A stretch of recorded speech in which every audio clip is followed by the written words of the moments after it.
channel. Welcome back to Dr. Deepa's Learning Launch podcast on the AI and digital pathology from foundations to the future. So, I'm Dr. Deepa. I'm the founder and academic director of Dr. Deepa's Learning Launch and also the co founder and the lead for Global Ambassador Program in PathIQ.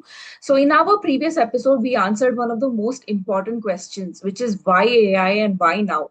So we discussed how the explosion of the healthcare data, increasing diagnostic complexity, workforce shortages, how growing demand for precision medicine made artificial intelligence an essential part, and how it became indispensable now. So most importantly, we established that AI is not here to replace the pathologist, but to improve the efficiency and to help us deliver better patient care. So that is what we discussed in the last episode. So today we will take one step further, little more complex talk. First, we need to understand the digital ecosystem that makes AI possible. After all, AI cannot analyze a glass side sitting on a microscope, right? It requires a digital data, a computational method, and a structured workflow to give you an output which is meaningful. So, in today's episode, we will explore how digital pathology has become the foundation of the modern AI applications. We will discuss computational pathology. We will look at the AI models that are used in pathology, and we will learn how AI actually learns the process. It's not going to be a computer science kind of a lecture. It will be very easy for you to understand. My goal today will be to explain these concepts in a simple, practical, and in a resident laboratory professional kind of a language, and which a resident, a professional, or a researcher can understand the language of AI without getting lost in the technical jargon. So let's begin the journey of digital world of transforming pathology.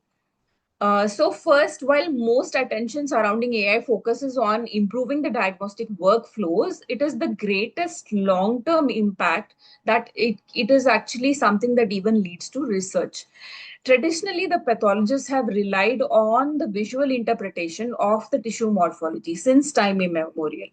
However, the histology slide contains a lot of enormous amount of biological information. So every square millimeter is a biological information that extends far beyond what can be appreciated through the routine microscopic examination. Artificial intelligence basically enables us to transform pathology into a truly data-driven science. So that is what it basically does. One of the most exciting applications is the discovery of the novel biomarkers. That is an importantly read research. So AI can identify subtle morphological changes, patterns, etc., that correlate with a molecular alteration, disease progression, or a treatment response. So these relationships may not be readily apparent to the human eye, but becomes detectable once thousands of images are computationally analyzed. So that is one importance. Another rapidly evolving field in the AI is a spatial biology. The technologies such as spatial transcriptomics and spatial proteomics, they allow us to study not only the genes and the proteins, but the way they are overexpressed and the way they are located in the tissue architecture. These points are studied by AI. So AI also plays a critical role in integrating these complex data sets with the histological images. So that correlation also happens by AI. So this helps us in better understanding of the tumor biology and the interactions between the cancer cells, immune cells, and the surrounding microenvironment. So this is another thing that AI helps us look at. We are also entering an era of multi-omics generation. In multi-omics generation, we have genomics, transcriptomics, proteomics, radiology, and clinical data, which are coming together into a meaningful science. Instead of considering each data source as an independent entity, we are now combining them into a unified model that provides a more comprehensive understanding to our disease per se. So that is where AI is leading us to. This integration has an important implication because it has a predictive and prognostic value also. It is not only diagnostic, it is predictive and prognostic. So it helps us to estimate everything, including the survival. It predicts the recurrences. It predicts how is the likelihood of treatment going to affect in the patient, and the identification of the subset of patients that are beneficial from a particular therapy. That also can be done by this type of an integration. So another exciting frontier in AI is the foundation model of pathology. Similar to the large language model in natural language processing, foundation models are helpful in training millions of pathology images And subsequently, these are adapted into a wide variety of tasks. So when this is done, a relatively little additional training is required, but the output will be much better. So rather than developing a separate algorithm for every diagnostic problem, there are models that are flexible and they are capable of supporting multiple applications. So ultimately, these all advantages contribute to the next generation pathology research. So that is where we are going towards. So at this stage, it is also useful for us to distinguish three related terminologies that are used interchangeably and accidentally by a lot of researchers and pathologists. That is digital pathology, artificial intelligence, and computational pathology. Digital pathology is the foundation. That is where it all started. So digital pathology refers to the process of converting the traditional glass slides into a high resolution whole slide image. That is where digital pathology ends. This enables, what does this enable? This enables digital viewing in anywhere in the world. You can look at it. Digital archiving, instead of having the glass slides that are perishable, you will have a digital image that can be stacked to as long as you want to. Then it is also helpful in telepathology. Like I told you the last time, there was a case where I had a second opinion taken from somebody working in United States sitting here in India. So that is something that I could do only on the basis of digital slides. So that telepathology is one thing that it can help in. It can help in education. Every video that I have in Dr. Deepa's Learning Launch is a whole slide image. So we teach on the basis of a real whole slide image so that the viewer can understand the entire architecture very clearly. So it is helping me in education. So it will help anyone in education. And it helps in image sharing to any amount, any number of images right across borders.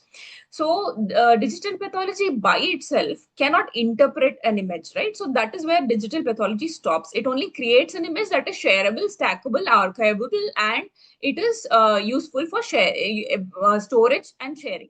That is where digital pathology stops. So it simply changes the format from a physical entity like a glass slide to something that is completely digitized. So that is where digital pathology works. Am I clear?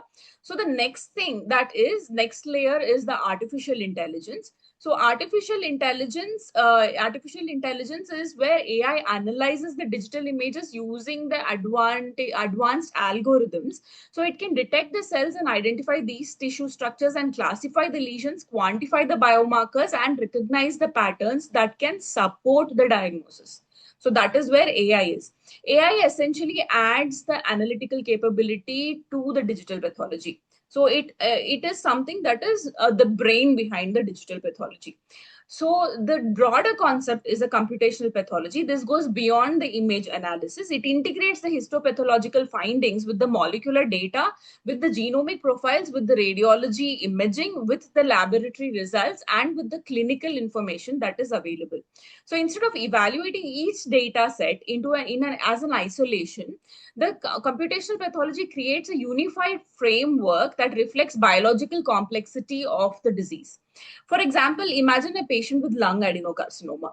And the computational pathology could combine the histological subtype of the lung carcinoma with the PDL1 expression, with the genomic mutations such as EGFR or an ALK mutation that is available in the patient. It can correlate it with the radiological features. It can correlate it with the clinical history of a single decision and give you a single decision point model. So that is where artificial intelligence will help you and computational pathology will help you. This integrated approach provides a much richer understanding to the disease. And then any individual data source alone cannot give you this entire process. So this is where computational pathology works. I hope now the difference is clear between digital pathology, artificial intelligence, and computational pathology.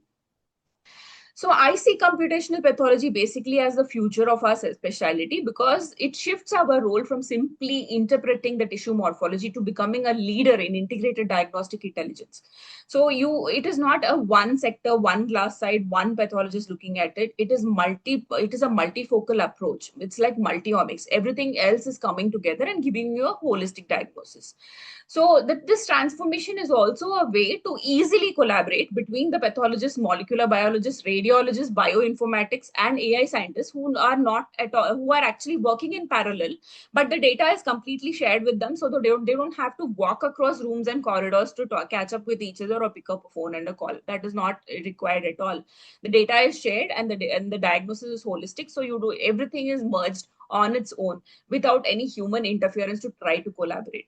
Ultimately, the computational pathology represents the evolution of pathology into a data-driven discipline. So that supports precision medicine and improves patient outcomes in total. So that is where we are going right now. So not all AI models are designed to solve the same type of problem. Each of the AIs are designed differently. So one of the first steps in developing an AI solution is identifying the clinical questions that need to be answered. You broadly cannot have an AI and say, what does my AI do? The actual question is, what does the AI help in the clinical structure or in the clinical question that needs to be answered? So it's the AI that's catering to the clinical need.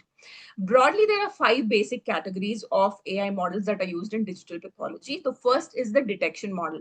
The detection models answer the question, which is a particular feature present? That is the question that has to be answered by the detection model. So they identify a specific object within the image, such as a mitotic figure, a lymph node metastasis, some microorganism, some circulating tumor deposit, whatever you're training it with.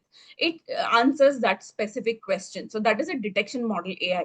Rather than it providing a diagnosis, it draws a close attention to that particular area for the pathologist. In the sense, it will tell the pathologist saying, look, you have a tumor deposit in this particular vessel, take a closer look. That is a detection model.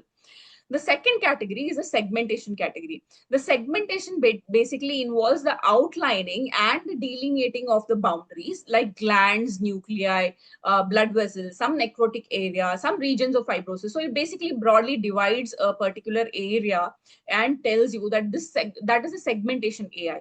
So an accurate segmentation is often the foundation for a quantitative image analysis because it defines exactly the structure in measurement. So that is why it is a segmental type of an AI. The third category is the classification model. In the classification model, the assigned tissue is predefined, has a predefined category. For example, distinguishing between benign and malignant. That is one category delineation. Another thing is classifying tumor into different subtypes. What is it? It is epithelial, it is mesenchymal. That is a classification. That is a classification model AI.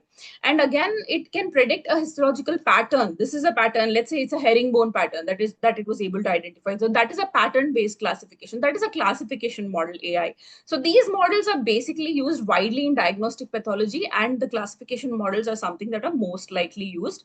And the fourth category is the regression category. Unlike the classification category, the regression category predicts and categorizes the regression and predicts continuous numerical values. For example, it includes, let's say, the tumor cellularity is something that you want to measure. Or you want to, let's say, you want to measure how much of fibrosis is there, and you want to measure, let's say, the quantification of PD-L1 expression.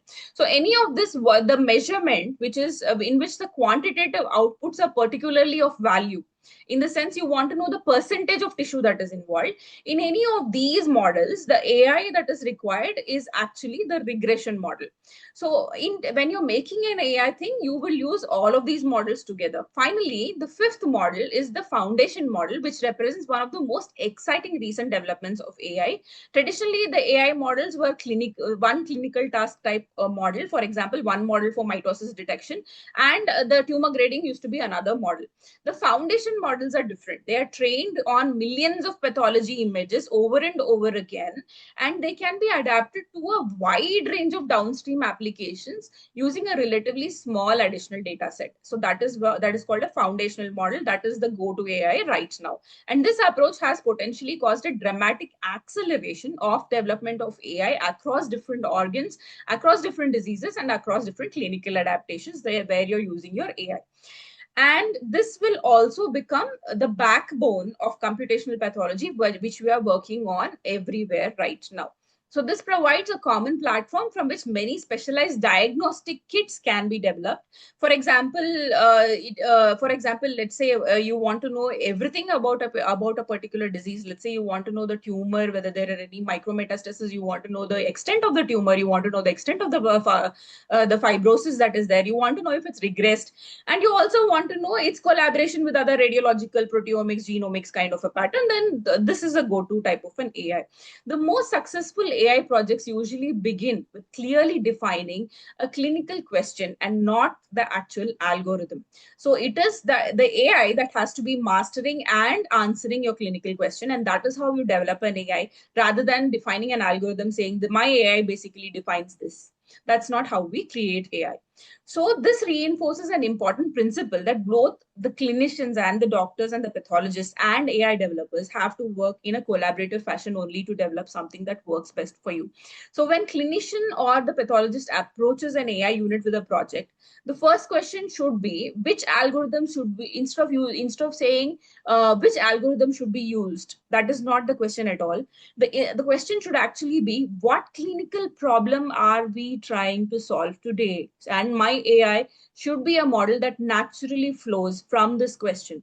So that is the approach that will lead you to a successful development of an AI. Another thing is one of the biggest challenges in AI development is not choosing the algorithm. It is obtaining a high quality training data. That is the most difficult step in the development of an AI. So every AI model learns from examples such as a just like a pathology resident learns from his stock cases that the doctor, that his senior HOD or somebody gives him.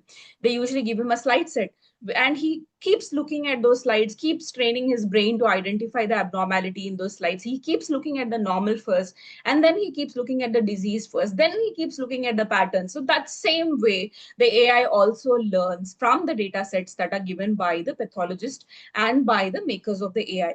So the quality and the quantity of those large samples per se determine how well the model performs. The more the quality and more the quantity of the sample that is read by the AI, the better is the AI in performance. Just like a student who is investing more time with the slides and more time in the library studying would do better in exams, right? It is the same way. So the approach that AI models also develop is they are given multitude of data to learn from, and when they learn from multitude of data, they perform very, very well. So the traditional approach is supervised learning. In the sense, the supervised learning, every region of interest must be carefully labeled by expert pathologists. So the tumor boundaries are manually outlined. The individual nuclei are marked by the pathologist who is annotating. The mitotic figures are identified. They are marked again by the annotation pathologist. Every relevant feature is annotated and commented, and this provides an excellent training data, which comes at a significant cost. Naturally, you have to hire a multitude of pathologists working on multitude of this data, and that is provided as a learning step for the AI. The annotation is extremely time consuming and it requires a specialist expertise and often becomes the major bottleneck in AI development. So to address this challenge, researchers are increasingly using a weekly supervised learning. In the sense, instead of outlining every cell, the pathologist provides a broader label. For example, he indicates the entire slide containing metastatic carcinoma or identifying a representative area of the tumor. The algorithm then learns to recognize patterns that are far less manually inputted, so it requires less man hours. So this approach dramatically reduces the annotation time and it maintains good performance in many applications. And then the next step will be self-supervised learning. The first step that we spoke was weekly supervised learning, then will be a self-supervised learning. In self-supervised learning, what is done? The algorithm learns directly from large connections and unlabeled pathology images rather than relying on human annotations.